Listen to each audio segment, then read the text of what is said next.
అందరికీ శ్రావణ శుక్రవారం శుభాకాంక్షలు. ఇప్పుడు మీరు చూస్తున్నది కోరికలు తీర్చే బియ్యపిండి దీపం.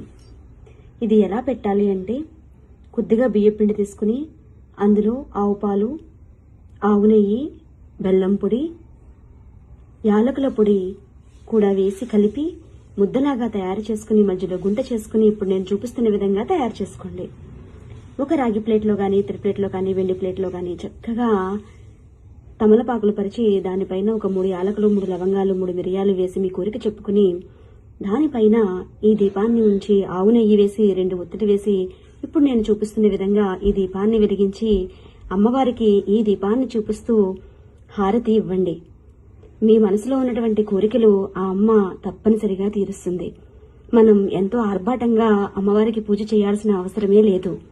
ఎంత శ్రద్ధగా చేశామో, ఎంత